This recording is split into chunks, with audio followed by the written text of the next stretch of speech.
ਅਸਲ ਦੇ ਵਿੱਚ ਦੀਨ ਦਾ ਕੰਮ ਹੀ ਔਲੀਆ ਅੱਲਾਹ ਨੇ ਕੀਤਾ।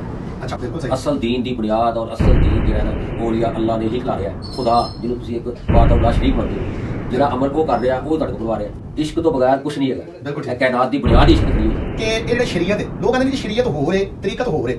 ਅੱਜ ਇਹਦੇ ਕੋਈ ਫਰਕ ਦੱਸੋ ਕੀ? ਇੱਕ ਆਮ ਬੰਦਾ ਜਾਂ ਮੁਸਲਮਾਨ ਉਹ ਅਗਰ ਸ਼ਰੀਅਤ ਤੇ ਚੱਲ ਰਿਹਾ ਤੇ ਫਿਰ ਤੁਸੀਂ ਤਰੀਕਤ ਨੂੰ ਕਿੱਥੋਂ ਲਿਆਓਗੇ? ਕਿਉਂਕਿ ਫਿਰ ਉਹ ਵੀ ਤਰੀਕਤ ਤੇ ਹੈ। ਜਦ ਕਿ ਮੇਰਾ ਸਵਾਲ ਕਰਨ ਦਾ ਮਕਸਦ ਹੈ ਕਿ ਤਰੀਕਤ ਵਾਲੇ ਲੋਕ ਸੂਫੀਆ ਨੇ, ਉਹ ਆਂਦੇ ਨੇ ਜੀ ਅਸੀਂ ਤਰੀਕਤ ਵਾਲੇ ਲੋਕ, ਤੇ ਫਿਰ ਇਹਨਾਂ ਦੋਵਾਂ ਨੂੰ ਅਲੱਗ ਕਿਵੇਂ ਕਰਾਂਗੇ? ਕਿ ਇਹ ਤਰੀਕਤ ਵਾਲੇ ਵੀ ਨੇ, ਸ਼ਰੀਅਤ ਤੋਂ ਤਰੀਕਤ ਵਾਲੇ, ਇਹ ਸ਼ਰੀਅਤ ਵਾਲੇ ਨੇ, ਕਬਰ ਵਾਲੇ ਨੇ, ਔਲੀਆ ਇਕਰਾਮ ਦੀ ਗੱਲ ਕਰ ਰਹੇ। ਇਹ ਸੁਣਦੇ ਇਹ ਕਿਸ ਤਰ੍ਹਾਂ ਜਾਨੀ ਫਿਰ ਇਹਨੂੰ ਤੁਸੀਂ ਮੇਲੋਗੇ ਕਿਸ ਤਰ੍ਹਾਂ? ਤੇ रहबानियत ਦਾ ਮਤਲਬ ਹੈ ਕਿ ਮੈਂ ਦੁਨੀਆਦਾਰੀ ਛੱਡ ਦੇਣਾ ਤੇ ਜੰਗਲਾਂ ਨੂੰ ਭੱਜ ਜਾਣਾ। ਤੇ ਫਿਰ ਤੁਸੀਂ ਕਿਸ ਤਰ੍ਹਾਂ ਕਹਿ ਸਕਦੇ ਹੋ ਜੀ ਕਿ ਸੁਣਦੇ ਇਹ ਸੂਫੀਆ ਇਕਰਾਮ ਨੇ, ਇਹਨਾਂ ਦਾ ਦੀਨ ਦੇ ਵਿੱਚ ਕੋਈ ਕੰਟਰੀਬਿਊਸ਼ਨ ਨਹੀਂ ਇਹਨਾਂ ਦੀ, ਯਾਨੀ ਦੀਨ ਵਾਸਤੇ ਇਹਨਾਂ ਕੋਈ ਕੰਮ ਨਹੀਂ ਕੀਤਾ। ਇਹਨੇ ਜੀ 12 ਸਾਲ ਫਲਾਣ ਬਜ਼ੁਰਗਾਂ ਨੇ ਜਾਂ ਫਲਾਣ ਬਜ਼ੁਰਗਾਂ ਨੇ ਰੋਟੀ ਨਹੀਂ ਖਾਧੀ। ਇਹ ਜਿਹੜੀ 12 ਸਾਲ ਰੋਟੀ ਨਹੀਂ ਖਾਧੀ, ਇਹ ਕਿੱਧਰ ਨੂੰ ਗੱਲ ਜਾਂਦੀ ਹੈ? ਕਿਸ ਤਰ੍ਹਾਂ ਮੁਮਕਿਨ ਹੈ? ਇੱਥੇ ਤਾਂ ਬਾਬਾ ਜੀ ਬੜੇ ਲੋਕ ਆ ਗਏ ਜਿਹੜੇ ਮੁਸਲਮਾਨ ਕਰਨ ਟੁਰੇ ਨੇ।